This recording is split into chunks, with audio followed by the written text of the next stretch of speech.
আসসালামু আলাইকুম রহমতুল্লাহ। সুপ্রিয় শিক্ষার্থীবৃন্দ, আশা করি তোমরা সবাই ভালো আছো। এই ভিডিওটা তৈরি করছি ষষ্ঠ শ্রেণীর শিক্ষার্থীদের জন্য। 2024 সালে ষষ্ঠ শ্রেণীর ডিজিটাল প্রযুক্তি বার্ষিক পরীক্ষার নমুনা প্রশ্ন এবং সিলেবাস নিয়ে আজকে আলোচনা করব। এনসিটিভি থেকে নমুনা প্রশ্নটা দেওয়া হয়েছে, যাতে তোমরা পরীক্ষা সম্পর্কে একটা ভালো আইডিয়া নিতে পারো। এখানে কিছু নির্দেশনা দেওয়া আছে, তোমরা এগুলো দেখে নেবে। তোমাদের ডিসেম্বরে বার্ষিক মূল্যায়ন পরীক্ষাটা অনুষ্ঠিত হবে। এই জন্য তোমাদের যেই পরীক্ষাটা হবে সেই পরীক্ষার জন্য নির্দিষ্ট সিলেবাস হচ্ছে এটা।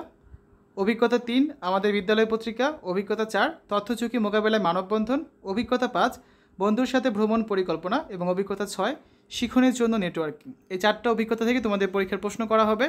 30% থাকবে শিক্ষণকালীন মূল্যায়ন আর 70% থাকবে সামষ্টিক মূল্যায়ন। ঠিক আছে, এখানে দেখো কাজের ধরনগুলো দেওয়া আছে, মানে মার্কিংগুলো কীভাবে করা হবে তোমরা এগুলো দেখে নেবে। এগুলো নিয়ে আমরা আগের পর্বে আলোচনা করেছিলাম, মানবন্ধন দেখেছিলাম।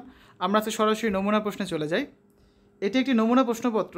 এই নমুনা প্রশ্নপত্রের আলোকে তোমাদের বিদ্যালয়ের শিক্ষকরা তোমাদের জন্য প্রশ্ন তৈরি করবেন। কোনোভাবেই কিন্তু এই নমুনা প্রশ্নটা ব্যবহার করা যাবে না।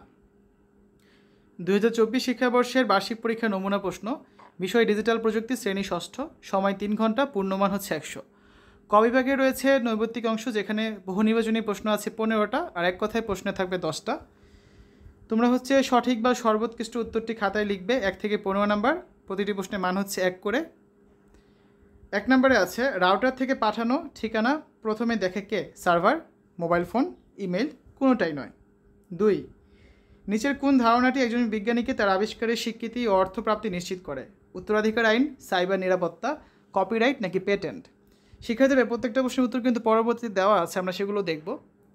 নিচের অনুচ্ছেদটি পড়ে 3 ও 4 নং প্রশ্নের উত্তর দাও। আহসান সাহেব একজন গ্রাফিক্স ডিজাইনার। তিনি রেডিয়েন্ট নামক একটি কসমেটিক কোম্পানির জন্য লোগো তৈরি করেছেন। আগামী 1 জানুয়ারি 2025 থেকে এই লোগোটির ব্যবহার শুরু হবে। 3 আহসান সাহেবের তৈরি লোগোটি কোন ধরনের বুদ্ধিভিত্তিক সম্পদের সাথে সম্পর্কিত? সাহিত্য, শিল্পকর্ম, ভৌগোলিক সম্পদ, ইন্ডাস্ট্রিয়াল প্রপার্টি, বৈজ্ঞানিক আবিষ্কার। 4 অনুচ্ছেদটি তথ্য অনুসারে নিচের কোন বক্তব্যটি সঠিক? বর্তমানে লোগোটি একটি বুদ্ধিভিত্তিক সম্পদ হিসেবে বিবেচিত হবে। লোগোটির ব্যবহার শুরু হলে এটি বুদ্ধিভিত্তিক সম্পদ হিসেবে বিবেচিত হবে। লোগোটির স্বত্বাধিকারী কসমেটিক কোম্পানি। লোগো কখনো বুদ্ধিভিত্তিক সম্পদ হয় না। 5 নম্বর প্রশ্ন, তথ্য আদান প্রদানের ঝুঁকি কত প্রকার? 2, 3, 4, 5। 6 নম্বর প্রশ্ন, ডিজিটাল নিরাপত্তা আইন কত সালে চালু করা হয়? 2009, 2006, 2013, 2018। 7 নিচের কোনটি IP address? abc@gmail.com, post Uttara, district Dhaka 123.216.7.89, www.bangladesh.com। 8 নম্বরে আছে নন ডিজিটাল পদ্ধতিতে চিঠি আদান প্রদানের মাধ্যম যদি ডাকঘর হয়, তবে ডিজিটাল মাধ্যমে ইমেল, কম্পিউটার, মোবাইল টাওয়ার নাকি রাউটার? 9 নম্বর প্রশ্ন, শিক্ষার্থীরা বিদ্যালয়ে যে তথ্য প্রদান করে সেগুলো কোন ধরনের তথ্য? প্রাতিষ্ঠানিক, পারিবারিক, ব্যক্তিগত নাকি কোনোটাই নয়? 10 কম্পিউটার প্রোগ্রামিংয়ে তীর চিহ্ন দিয়ে কী প্রকাশ করা হয়? গ্রাফ চিত্র, স্থির চিত্র, প্রবাহ চিত্র নাকি ভিডিও চিত্র? 11 কম্পিউটার প্রোগ্রামিংয়ে ফ্লোচার্ট আরম্ভ করতে কী লিখতে হয়? হ্যাঁ বা না, না, শুরু নাকি শুধু হ্যাঁ? 12 ব্যক্তিগত তথ্য যখন একজন মানুষের ঝুঁকি বা বিপদের কারণ হয়ে দাঁড়ায়, তখন ওই তথ্যগুলোকে কী প্রকাশ করতে হয়? গোপন রাখতে হয়, উন্মুক্ত রাখতে হয় নাকি কোনোটি নয়? 13 কোনটি ডিজিটাল মাধ্যম নয়? Mobile phone, post office, online পত্রিকা, ইউটিউব। 14 তথ্য আদান প্রদানে আমরা সবচেয়ে বেশি ব্যবহার করি কোন মাধ্যম? মুখের ভাষা বা ইশারা, লিখিত ভাষা, মেসেঞ্জার নাকি সংকেত? 15 নিচের কোনটি বৈজ্ঞানিক উদ্ভাবন? বই, লোগো, করোনার টিকা, গান? এরপর আছে এক কথায় প্রশ্নের উত্তর দিতে হবে তোমাদের। 10টা প্রশ্ন থাকে, প্রত্যেকটা 1 করে 10 নম্বর। 16 নম্বরে আছে অন্যের জিনিস ব্যবহার করতে হলে আমাদের কি করা প্রয়োজন? 17 বুদ্ধিভিত্তিক সম্পদের মালিককে কি বলে? 18 একজন ব্যক্তির বয়স কোন ধরনের তথ্য? 19 তথ্য আদান প্রদানের ক্ষেত্রে চিঠি কোন ধরনের মাধ্যম? 20 কোন মাধ্যমে তথ্য আদান প্রদানের ঝুঁকি বেশি?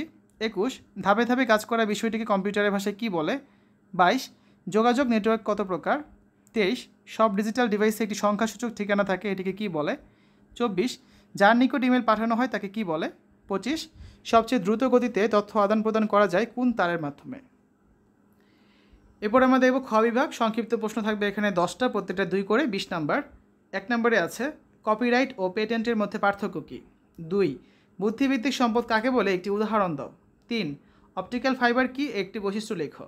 4 কৃত্রিম উপগ্রহের 2টি কাজ লেখো। 5 সার্ভার কি। 6 ফ্লোচার্ট বলতে কী বোঝায়? 7 রাউটারের 2টি কাজ লিখো। 8 কপিরাইট কাকে বলে? 9 ব্যক্তিগত তথ্য কাকে বলে, একটি উদাহরণ দাও। 10 তথ্য আদান প্রদানে 2টি ডিজিটাল প্ল্যাটফর্মের নাম লেখো। এবার আমরা দেখব গ বিভাগ। রচনামূলক প্রশ্ন দৃশ্যপটবিহীন। এখানে 5টি প্রশ্ন থাকবে, যে কোনো 3টার উত্তর তোমাদের দিতে হবে। প্রত্যেকটা প্রশ্ন হচ্ছে 5 করে, 3 5 15। এখানে 3টে নমুনা প্রশ্ন দেওয়া হলো, তবে তোমাদের পরীক্ষায় থাকবে 5টা, 2টা বেশি থাকবে, ঠিক আছে। 1 নম্বরে আছে, বন্যা দুর্গত এলাকার জন্য তুমি ত্রাণ বিতরণের উদ্যোগ নিতে চাও। ত্রাণ সংগ্রহের পরিকল্পনা ব্যবস্থাপনা, ত্রাণ সংগ্রহ ও বিতরণের একটি নন ডিজিটাল নেটওয়ার্ক তৈরি করো। 2, তথ্য আদান প্রদানে উদ্ভব হতে পারে এমন 2টি ঝুঁকির নাম লিখো এবং এসব ঝুঁকি থেকে পরিত্রাণের উপায় লেখো।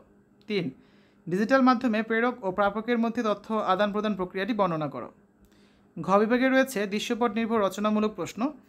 7টি থেকে যে কোনো 5টি প্রশ্নের উত্তর দিতে হবে, 2টা বেশি থাকবে, তবে এখানে 5টা প্রশ্নই দেওয়া হলো, বেশি দেওয়া নেই। তোমাদের পরীক্ষা বেশি থাকবে 2টা। প্রতিটা প্রশ্ন 8 নাম্বার করে, 5 গুণ 8 তার মানে 40 নাম্বার রয়েছে এখানে। 1 নম্বরে দেখো কি আছে, ববি অনেক দিন থেকে একটি কবিতার বই প্রকাশ করতে চান। অনেক মেধা ও শ্রম দিয়ে অবশেষে তিনি হিমেল হাওয়া নামক একটি কবিতার বইয়ের পাণ্ডুলিপি তৈরি করেন। পরবর্তীতে পাণ্ডুলিপি সরকারের দফতরে জমা দিয়ে এটি নিবন্ধন গ্রহণ করেন। তিনি ভালো একজন প্রকাশকের মাধ্যমে এটি প্রকাশ করার চিন্তা করছেন। সুমন নামে তার এক দূর সম্পর্কের আত্মীয় ববির বাড়িতে বেড়াতে আসে। সুমন গোপনে হিমেল হাওয়া বইটির পাণ্ডুলিপির একটি কপি সংগ্রহ করে তার নিজ নামে প্রকাশ করে। ববি এ বিষয়ে কী পদক্ষেপ গ্রহণ করা যায় সে বিষয়ে পরামর্শ গ্রহণ করার জন্য তার এক আইনজীবী বন্ধুর কাছে যায়। ক নম্বর প্রশ্নটা হচ্ছে, অনুচ্ছেদে উল্লেখিত হিমেল হাওয়া নামক বইটির স্বত্বাধিকারীকে, পাঠ্য বইয়ের ধারণা আলোকে ব্যাখ্যা করো। আর খ নম্বরে হচ্ছে, সুমনের বিরুদ্ধে কোন আইনগত ব্যবস্থা গ্রহণের সুযোগ আছে কি, পাঠ্য বইয়ের ধারণার ভিত্তিতে তোমার মতামত দাও। 2টা করে প্রশ্ন থাকবে, প্রথমটার মান থাকবে 3, পরেরটার মান থাকবে 5, এভাবে করে হচ্ছে 8 নাম্বার করে প্রতিটা প্রশ্ন। তারপর 2 নম্বর যেটা আছে দেখো, শীতকালীন ছুটিতে আবির তার বাবা মার সাথে ঢাকা থেকে কক্সবাজার বেড়াতে গিয়েছিল। কক্সবাজার যাওয়ার আগে আবিরের বাবা ঘরে বসেই ঢাকা থেকে চট্টগ্রামে যাওয়ার ট্রেনের টিকিট, চট্টগ্রাম থেকে কক্সবাজার যাওয়ার বাসের টিকিট এবং কক্সবাজার থেকে সেন্ট মার্টিন যাওয়ার অত্যাধুনিক নৌযানের টিকিট নিশ্চিত করেছিলেন। এছাড়া কক্সবাজার ও সেন্ট মার্টিনে থাকার জন্য হোটেলের টিকিটও অগ্রিম করে নিয়েছিলেন ঘরে বসেই। আবির নিজেই তাদের ভ্রমণকালীন আবহাওয়া কেমন থাকতে পারে জেনে নিয়েছিল। ক নম্বর প্রশ্নটা হচ্ছে, চিত্র এঁকে আবিরের ভ্রমণের একটি যোগাযোগ নেটওয়ার্ক অঙ্কন করো। খ নম্বর হচ্ছে, তুমি কি মনে করো এই ভ্রমণ পরিকল্পনার সময় যেসব ডিজিটাল মাধ্যম ব্যবহার করা হয়েছে সেই মাধ্যমগুলো আমাদের জীবনযাপনকে গতিশীল ও নির্ঝঞ্ঝাট করেছে? যুক্তিসহ তোমার মতামত বিশ্লেষণ করো। 3 নম্বরটা আছে, আজ আসিফের জন্মদিন। বাড়িতে সবার সাথে আনন্দমুখর পরিবেশে তার জন্মদিনের সন্ধ্যাটি কেটেছে। আসিফের ছোট চাচা থাকেন মার্কিন যুক্তরাষ্ট্রে। রাতে আসিফের বাবা ল্যাপটপ খুলে দেখালো তার চাচা তাকে জন্মদিন উপলক্ষে শুভেচ্ছা বার্তা পাঠিয়েছেন। সেই বার্তার নিচে যুক্ত অ্যাটাচড করে দিয়েছেন আসিফের শিশু বয়সের 2টি ছবি। ক নম্বরে আছে, আসিফের চাচা শুভেচ্ছা বার্তাটি পাঠাতে তথ্য আদান প্রদানে কোন মাধ্যম ব্যবহার করেছেন ব্যাখ্যা করো। আর খ নম্বর হচ্ছে, শুভেচ্ছা বার্তাটি প্রেরক থেকে প্রাপক পর্যন্ত পৌঁছাতে অনেকগুলো ধাপ পেরিয়ে এসেছে, উক্তিটি বিশ্লেষণ করো। 4 নম্বরটা হচ্ছে, তোমার বাসা থেকে চিড়িয়াখানা যাওয়ার সকল প্রকার ব্যবস্থা সম্পর্কে তোমার জানা আছে। তোমার মামাতো ভাই রথিন চিড়িয়াখানা দেখতে যাবে কিন্তু তুমি সাথে যেতে পারছো না। এমন অবস্থায় তুমি বললে, প্রথমে বাসা থেকে পায়ে হেঁটে গলির মোড় পর্যন্ত যেতে হবে, তারপর রিক্সা নিয়ে বাস স্ট্যান্ডে যেতে হবে, বাস স্ট্যান্ড থেকে বাসে উঠে চিড়িয়াখানায় যাওয়া যাবে। ক নম্বর প্রশ্নটা হচ্ছে, অনুচ্ছেদে বর্ণিত তথ্যের আলোকে তোমার বাসা থেকে চিড়িয়াখানায় যাওয়ার একটি ফ্লোচার্ট তৈরি করো। খ, বাস স্ট্যান্ডে বাস না পেলে অটোরিকশায় যেতে হবে। পরিবর্তিত পরিস্থিতিতে বাসা থেকে চিড়িয়াখানায় যাওয়ার একটি ফ্লোচার্ট তৈরি করো। 5 নম্বর প্রশ্ন, আবির সাহেব তার পরিবার নিয়ে কুয়াকাটা সমুদ্র সৈকতে বেড়াতে গিয়েছেন। বিভিন্ন দর্শনীয় স্থানের স্মৃতি ধরে রাখতে তিনি স্থানীয় একজন পেশাদার চিত্রগ্রাহক বা ফটোগ্রাফারকে ছবি তোলার দায়িত্ব প্রদান করেন। ফটোগ্রাফার তার ক্যামেরায় তোলা ছবিগুলো আবির সাহেবকে পেনড্রাইভে দিয়ে যান। ছবিগুলো অত্যন্ত ভালো হয়েছে। পরের দিন আবির সাহেব দেখলেন উক্ত ফটোগ্রাফার সৈকতে লাগোয়া একটি দোকানের সামনে তাদের পরিবারের কিছু ছবি টানিয়ে রেখেছেন। ফটোগ্রাফারকে এর কারণ জিজ্ঞাসা করলে ফটোগ্রাফার বললেন, ছবিগুলো খুবই সুন্দর হয়েছে, তাই অন্য পর্যটকদের আকৃষ্ট করতে ছবিগুলো এখানে রেখেছি। ক নম্বর প্রশ্নটা হচ্ছে, আবির সাহেবের ক্ষেত্রে তথ্য আদান প্রদানের ক্ষেত্রে কোন বিষয়টি লঙ্ঘিত হয়েছে ব্যাখ্যা করো। খ, আবির সাহেব চিত্রগ্রাহক বা ফটোগ্রাফারের বিরুদ্ধে কোনো আইনগত ব্যবস্থা গ্রহণ করতে পারবেন কি? ডিজিটাল নিরাপত্তা আইন 2018 এর সংশ্লিষ্ট ধারা উল্লেখ করে তোমার মতামত দাও। এরপর যে আমরা নমুনা প্রশ্নগুলোর নৈর্ব্যক্তিক প্রশ্নের উত্তরগুলো দেখব। আমাদের প্রশ্ন এখানে শেষ। 1-এর উত্তর ক, 2-এর উত্তর ঘ, 3-এর উত্তর হচ্ছে গ, 4-এর উত্তর খ, 5-এর উত্তর খ, 6-এর উত্তর ঘ, 7-এর উত্তর গ, 8-এর উত্তর ক, 9-এর হচ্ছে গ, 10 খ, তারপর 11 গ, 12 গ, 13 খ, 14 ক, 15 গ। আর এক কথায় প্রশ্নের উত্তর 16 অনুমতি প্রয়োজন, 17 স্বত্বাধিকারী, 18 ব্যক্তিগত তথ্য, 19 সাধারণ মাধ্যম, 20 মুখের ভাষা, 21 অ্যালগোরিদম, 22 দুই প্রকার, 23 আইপি অ্যাড্রেস, 24 প্রাপক বা রিসিভার, আর 25 নম্বর উত্তর হচ্ছে অপটিক্যাল ফাইবার। এখানে দেখো তোমাদের মূল্যায়ন রুবিক্স দেওয়া আছে, কোন প্রশ্নে কতটুকু লিখলে কতটুকু নাম্বার পাবে সব এখানে ডিটেলসে বলা আছে। তোমরা এখান থেকে দেখে নাও, তাহলে একটা আইডিয়া পাবে যে কী কী পরিমাণে অ্যান্সার করতে হবে তোমাদের, ঠিক আছে, সব এখানে ডিটেলসে কিন্তু দেওয়া আছে। তো শিক্ষার্থীরা, আজকের ভিডিওতে আমরা আলোচনা করেছি ষষ্ঠ শ্রেণী ডিজিটাল প্রযুক্তি বার্ষিক পরীক্ষার নমুনা প্রশ্ন নিয়ে। আশা করি ভিডিওটা তোমাদের কাছে ভালো লেগেছে। পরবর্তী ভিডিওগুলোতে আমরা বাকি বিষয়গুলো নমুনা প্রশ্ন নিয়ে আলোচনা করব। তো সেগুলো দেখার আমন্ত্রণ জানিয়ে আজ এখানে বিদায় নিচ্ছি। আল্লাহ হাফেজ।